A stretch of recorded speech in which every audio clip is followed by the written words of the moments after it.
Gather around as we spill the tea on cybersecurity. We're talking about the topic in a way that everyone can understand. I'm your host, Jara, giving you just what you need. This is the Tea on Cybersecurity, a podcast from Trava. What is being predicted for cybersecurity in 2023? Hey there, you're tuning in to episode 7 of the Tea on Cybersecurity.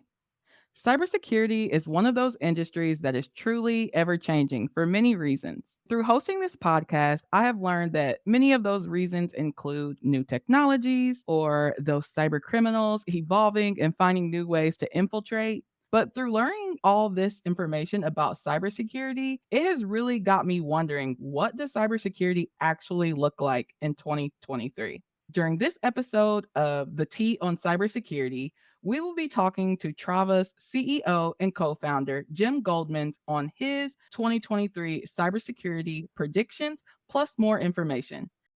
Thanks, Jara. I'm so happy to be here. I am happy that you're here as well. So, for those that may be tuning in for the first time, can you just give a brief intro of yourself? Brief, huh? Okay, so it's hard to compress 30 years in cybersecurity briefly, but in a nutshell, I've been at this a long time, almost since there's been a cybersecurity or a network security. Started in cyber forensics and reverse engineering malware. Spent some time with the FBI as a task force officer with the FBI Cybercrime Task Force, and then went back to industry, worked for ExactTarget here in Indianapolis as their first vice president of information security, and probably spent the next 15 years or so in what's called security governance, risk management, and compliance for both ExactTarget and then eventually Salesforce. And putting those three things together, security governance, risk management, and compliance, it's a full circle, right? You do the right things. You see where your vulnerabilities are, where your risks are. You do the right things to mitigate those risks. And then you gather evidence and you confirm that those risks are properly mitigated. And you document those, and you have a third party auditor come in and confirm that you're doing them correctly. And that's the compliance part. And that way, if you've got customers or whatever, they don't have to just take your word for it. There's an independent third party that's saying, yeah, this organization is actually doing what they claim they're doing. Awesome. So, in other words, you are a cybersecurity expert. One never wants to claim that, but yes. I think so. So, before we jump into your cybersecurity 2023 predictions, there is a new term that I have seen a lot of places that I am just not familiar with at all. And I honestly don't know the hype around this term, and that is Chat GPT. So, Right. what is that? So it's really a new artificial intelligence application. And in some ways, artificial intelligence is nothing new. And it's almost misnamed in that there's really not all that much artificial about it, in that what it is you're taking human knowledge and then you're applying computing power to a massive amount of human knowledge and having really the computer sort of digest that and produce the desired results based on all the human knowledge that's been put into the computer. So it's not a science fiction movie where the computers are literally thinking on their own, but it could seem that way, or one could try to lead people to believe that's what's going on, but that's not really what's going on. And so what happens is it's a very advanced artificial intelligence application that you can ask to do certain tasks, right? You could ask it to write a poem. You could ask it to write an email. And like any technology, it's all about in whose hands you put that technology and what are the motivations of that individual. Good and evil is a relative term that people could argue about all day long, but Chat GPT is no different in that one can use it for good, or one can use it for evil, or not so good. And so the concern is that This could be because one of the things it can do is it can write computer code. All right. And at least some level of computer code, right? And so the concern is that this chat GPT could be used to write malware, ransomware, etc. What that does is it potentially opens up the capability to launch ransomware attacks to a wider audience. Now, we could argue about how much of a wider audience it really opens the situation up to, because for some time there's been something that we call the ransomware economy, in that it's important to understand that every ransomware attack that was not launched by a misguided but brilliant software engineer literally writing the attack him or herself, right? In Mhm. other words, ransomware has been out there on what's called the dark web or the black web or whatever you want to call it for some time. And so people have been able to purchase ransomware and purchase space on servers to run it on, et cetera, for some time. There's a whole ransomware economy that's been around for a long time. So, in some ways, it's not like Chat GPT is this whole new thing that took ransomware from an individual attack to the democratization of ransomware, Mhm. because the ransomware economy has been around for quite some time. So, just to reiterate, to make sure I understand why ChatGPT is relevant to cybersecurity, is that the AI is able to write potential code for like cyber attacks like ransomware. Yep, Okay. that's exactly So right. Yep, terrifying. yep. So terrifying. Okay. So let's talk about some other trends or Mhm. terms that you think will pop up in 2023 before we get into your actual predictions. Sure.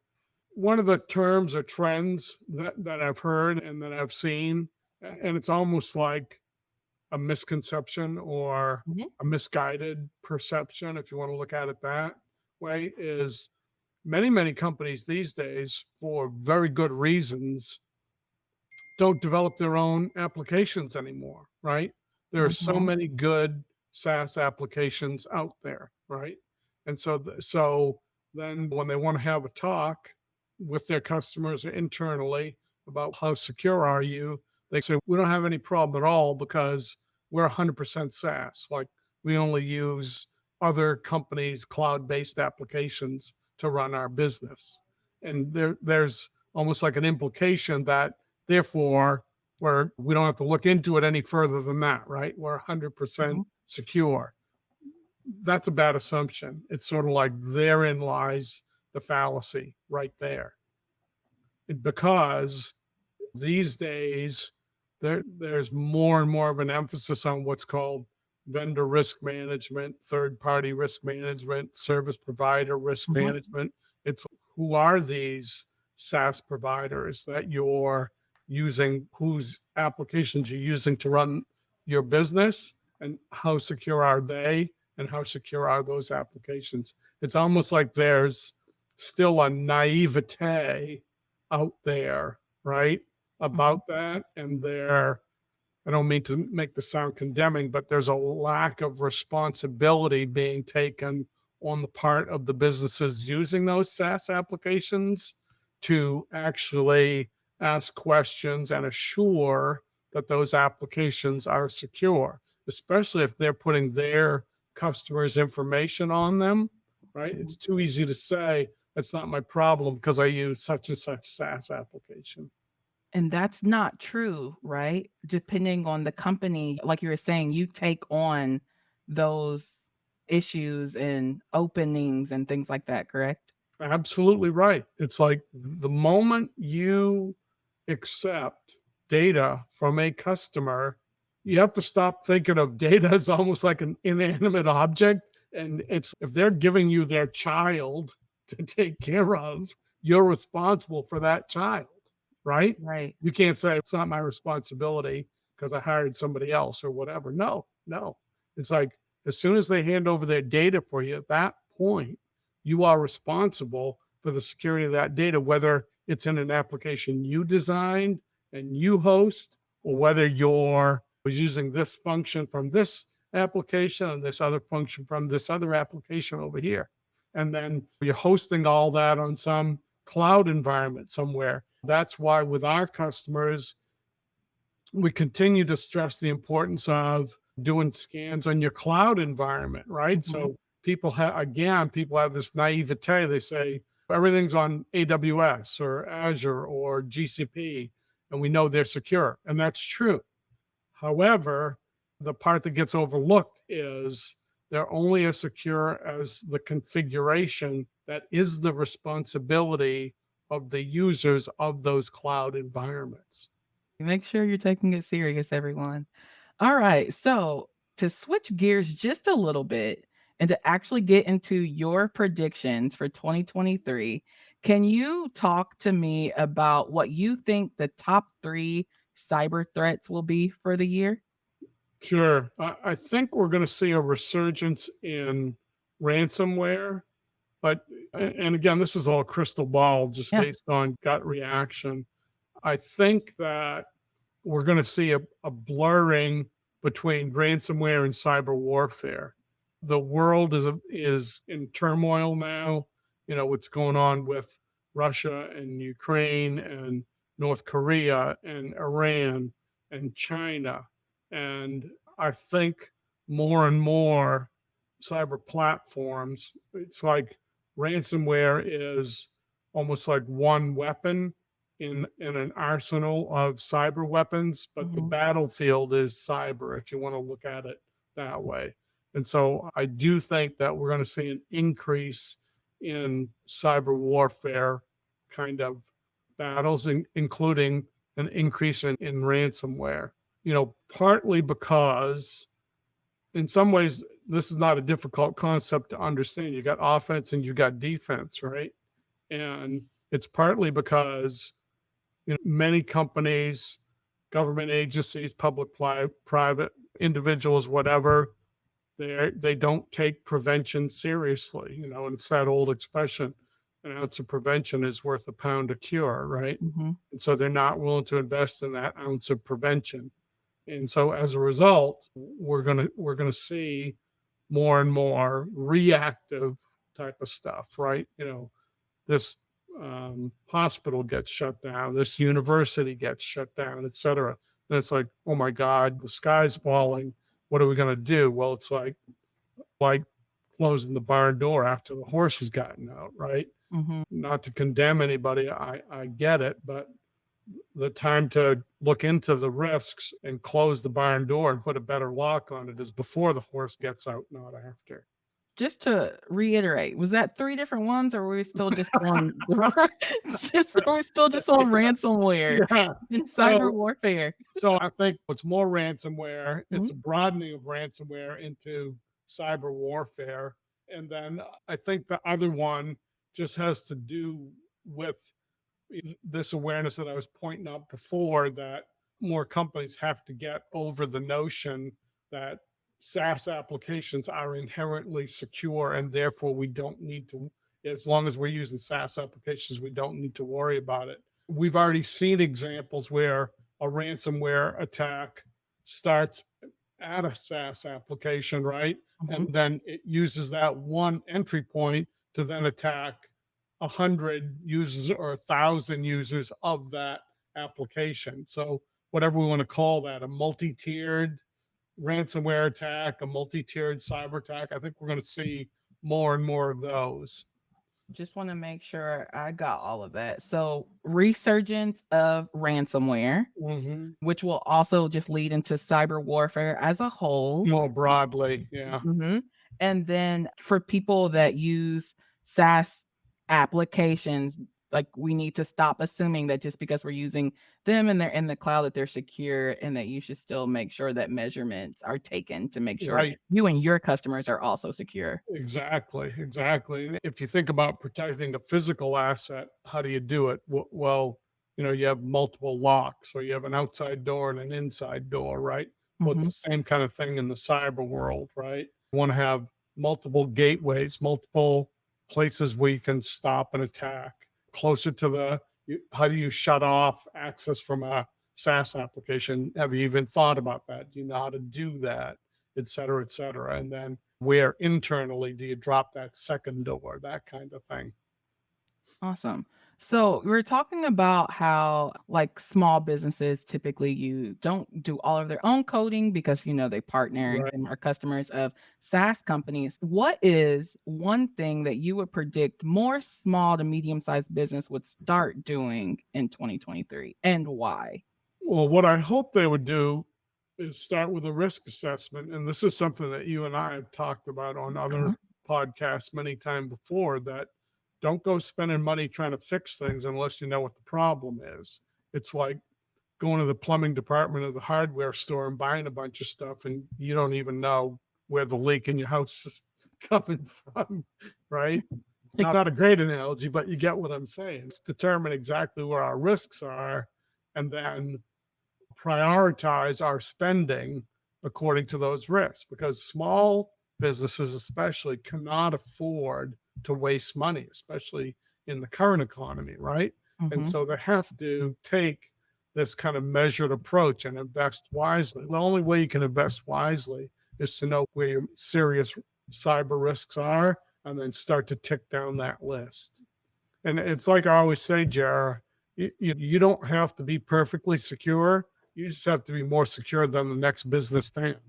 For sure. Yeah. So in 2023, for small to medium sized businesses that are just starting or, don't even have a cybersecurity program, the one thing that they should do is start with a risk assessment to see where they are vulnerable. Right. 100%. So then on the flip side of that, what is one thing you wish they would just stop doing? Some of it's so old. That's why I start chuckling. It's like, stop writing down passwords on post-it notes and put them People still need to be reminded of that. right? Stop using the same password everywhere. That's probably actually the more important one, because a lot of the ransomware attacks come from the fact that someone has used the same password, like on a personal account, right? On whatever, LinkedIn or something like that. And then that environment, that platform gets attacked, all the data gets exfiltrated, including that person's password on that platform. Well, it turns out that's the same password they use in their business, right? So now what's the ransomware do? It says, okay, I think I know what their account is at their place of business. Let me try this password I already have. Yeah. So if you don't do anything else in 2023, stop writing your passwords down. And stop using the same password all over the place. And then remember to, even though it's a pain, remember to change your passwords frequently. Now, if I was to say one thing in terms of technology Uh-huh. investment, that everything we've said so far doesn't really cost you anything, right? Except a little bit of time and some brain power. If you want to spend a little bit of money, and it's what would I spend it on? If folks don't have multi-factor authentication, that's probably the single most effective technical additional tool they can put in place to prevent a ransomware attack. Because ransomware, at least right now, they may know your password, but if getting into that account also requires you to get like an authentication code on your your cell phone, or an authentication on an authenticator app or something like Mhm. that. In other words, you need that second factor. The the the ransomware perpetrator isn't going to have access to your cell phone, hopefully. That's an example of, you just made it 1 degree more difficult to hack into your account as opposed to someone else's. All of this information has been extremely helpful, not even just for business owners, but us everyday people as Absolutely, well. individuals. Yep. Yeah, for Yep. sure. So, is there anything else that you think we may see more of in 2023? Well, it's interesting what we were just talking about, the point you just made about individuals. It's almost like as businesses get wiser, as businesses start protecting themselves, I think we're going to see more attacks on individuals, especially high net worth individuals. They're going to get attacked in their home accounts. Mhm. I just finished our training where it was talking about how anything that's connected to the internet pretty much is open access for, like a cyber criminal to come in. So Mhm. if they're going after those higher individuals, like they get in one piece, unfortunately, they can get into all of your technology. Well, that's exactly right. So it's like your refrigerator and your stove are now connected to the internet. Mhm. Okay, you have every one of those connections to the internet, you have to look at like an unlocked door. So scary. But, through the T on cybersecurity, we are learning ways to not only protect our businesses and our employers, but ourselves as well.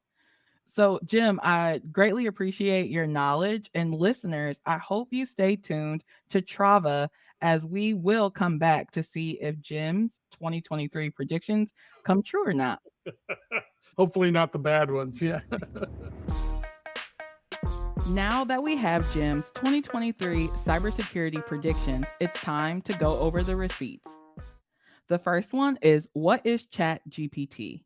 What I understand about Chat GPT is that it is an AI application that can be used for many things, including writing code, which is what makes it a big deal for cybersecurity because it just all depends on the motivation of the coder or the writer. Like, are they going to be a good guy or a bad guy? And if they choose to go the bad route and become a cyber criminal, then they open up new attacks for ransomware and things like that. The next receipt is Jim's top 3 cyber threats in 2023. That includes one, there is going to be a resurgence of ransomware. Again, due to things like ChatGPT and other things changing in the landscape, which is also going to lead into cyber warfare. With the state of the world, the new ransomware and the resurgence of ransomware is going to lead to more cyber warfare as well. And the third one is that a lot of SaaS companies don't necessarily write all of their own code, but they assume that the company that they are working for is secure. That is not necessarily true. You should still do your due diligence to make sure that your information and your customers' information and data is all safe. So even though you're using a third party that has their own cybersecurity standards and practices in place, you should still do your due diligence to make sure that those actually line up with yours as well. And the final thing is, to all of my small and medium sized business owners that is just getting started or doesn't even necessarily have a cybersecurity program in place. In 2023, at least start with a risk assessment, which will help you understand where your potential vulnerabilities lie. Tune back in to Trava to see if Jim's 2023 cybersecurity predictions come true. Thanks for tuning in to the T on Cybersecurity. If you like what you listen to, I would be greatly appreciative if you could leave me a review. If you need anything else from me, head on over to Trava Security. Follow wherever you get your podcasts.